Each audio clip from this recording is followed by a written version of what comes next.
السلام علیکم ورحمۃ اللہ وبرکاتہ۔ امید کرتے ہیں سامعین آپ سب خیر و عافیت سے ہوں گے۔ آج کا جو ہمارا سبق ہے، آئیے اس کی طرف بڑھتے ہیں۔ آج کا سبق جس کا نام حروف شفویہ ہے، حروف شفویہ کے بارے میں جاننے کی کوشش کرتے ہیں۔ حروف شفویہ کسے کہتے ہیں، اس کے اندر حروفوں کی تعداد کتنی ہے، شف کا معنی کیا ہوتا ہے اور کون سے حرف کس جگہ سے ادا کیا جاتا ہے۔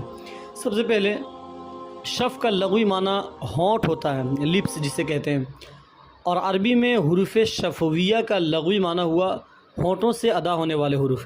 یہ بہت آسان ہے اور ان کی تعداد جو ہے وہ 4 ہے۔ آپ اسکرین پر دیکھ سکتے ہیں۔ سب سے پہلا با، فا، میم اور واو، یہ 4 حرف ہیں۔ آئیے جاننے کی کوشش کرتے ہیں کہ کون سے حرف کس جگہ سے ادا کیا جاتا ہے۔ سب سے پہلے لفظ با، با کو ادا کرتے وقت ہم کن چیزوں کا خیال کریں گے، یہ توجہ فرمائیں۔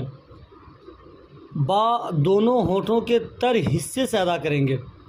تو یہ با کو ادا کرنے کا طریقہ یہ ہے کہ جب آپ دونوں ہونٹوں کو ملاتے ہیں، یعنی جب دونوں لپس آپس میں ملتے ہیں تو با ادا ہوتے ہیں۔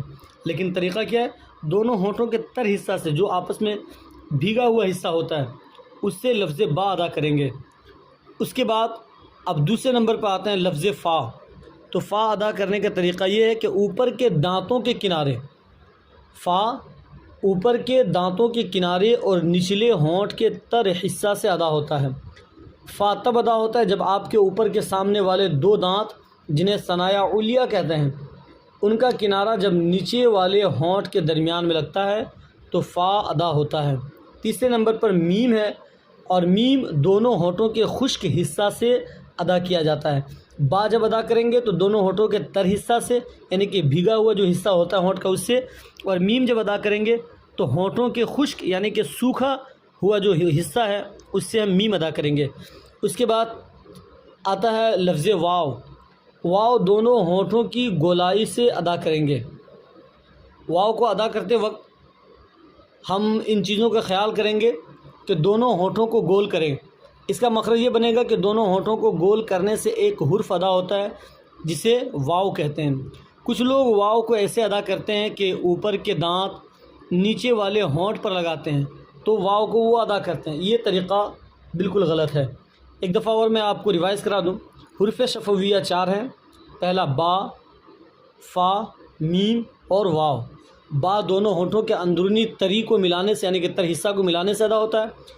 فا جب ثنایا علیہ کا کنارہ نچلے ہونٹ کے تر حصے سے لگتا ہے تب لفظ فا ادا ہوتا ہے۔